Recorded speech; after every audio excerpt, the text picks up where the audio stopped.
Hello friends, अस्सलाम वालेकुम। कैसे हैं आप लोग सब? आई होप आप लोग सब अच्छे होंगे और मैं भी अच्छी हूँ अल्हम्दुलिल्लाह। Welcome to my new blog. और मैं आज ब्लॉग स्टार्ट कर रही हूँ इवनिंग में। तो मैं सोच रही थी दोपहर में करूँ, लेकिन मैं नहीं कर पाई, तो इसलिए मैं शाम को ही ये ब्लॉग स्टार्ट कर रही हूँ। और चलिए फिर हम लोग डिनर की तैयारी करते हैं। तो फिर मैंने कहा चलिए मैं आपसे बातें भी करती रहूँगी और डिनर की तैयारी भी करती रहूँगी। तो चलिए फिर। तो फ्रेंड्स, आज मैं चिकन और पालक बना रही हूँ। तो उसके लिए मैं पालक निकाल रही हूँ और पालक निकाल के मैं इसको साफ ऑफ करके धो लूँगी, फिर काटूँगी उसके बाद में। तो फ्रेंड्स, आज मैं जो ये व्लॉग बना रही हूँ, ये मेरा मकसद है आज व्लॉग बनाने का रतन टाटा सर के बारे में बात करने का। क्योंकि अभी ही थोड़े टाइम पहले ही रिसेंटली ही वो हम लोग सबको छोड़ के जा चुके हैं। और टाटा सर के बारे में मैं क्या बोलूँ, पूरी दुनिया उनको बहुत अच्छे से जानती है, पहचानती है। और उनकी शख्सियत जो थी वो सबसे अलग थी, सबसे डिफरेंट थी और सबसे ख़ास थी। क्योंकि वो एक बहुत अच्छे बिजनेसमैन होने के साथ साथ वो एक उससे भी ज़्यादा कहीं गुना ज़्यादा अच्छे इंसान थे। बहुत अच्छे इंसान थे। मतलब कितने बड़े इंडस्ट्री के मालिक, कितने बड़े कंपनी टाटा कंपनी के मालिक, उसके बाद में भी उनके अंदर जो एक ख़ास बात ये थी कि वो बहुत कॉमन थे, बहुत कॉमन इंसान थे।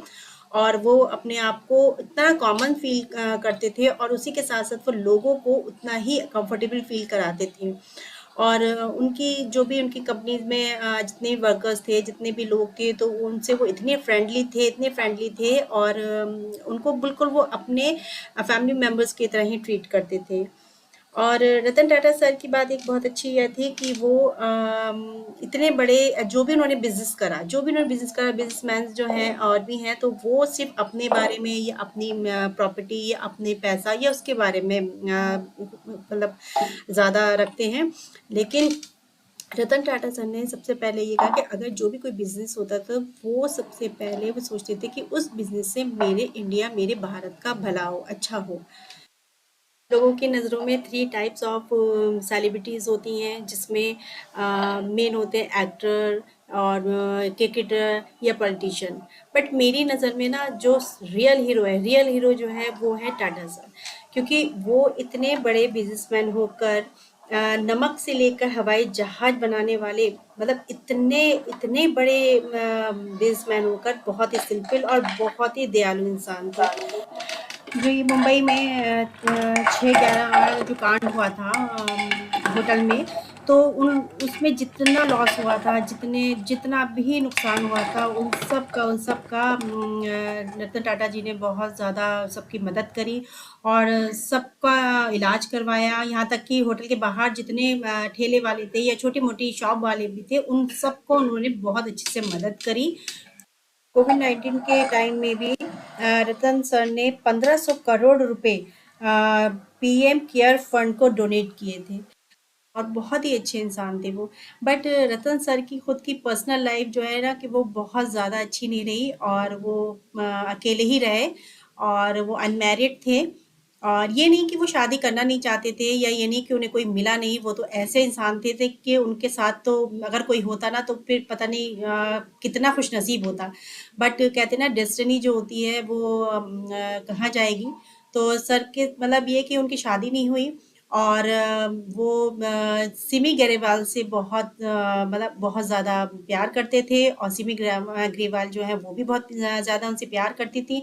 बट उन लोगों की शादी नहीं हो पाई, कोई रीजंस रहे होंगे उनके अपने पर्सनल।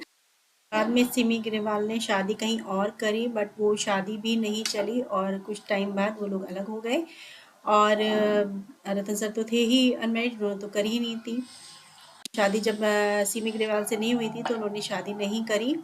और लेकिन वो अभी भी अच्छे फ्रेंड्स थे। तो रतन सर की तो और भी बहुत ढेर सारी बातें हैं, बहुत ज़्यादा अच्छी बातें हैं। तो मैं एक ब्लॉग में तो ऐसे बता नहीं सकती हूँ, तो इसलिए बहुत ही लिमिटेड बातें ही मैंने शेयर करी हैं।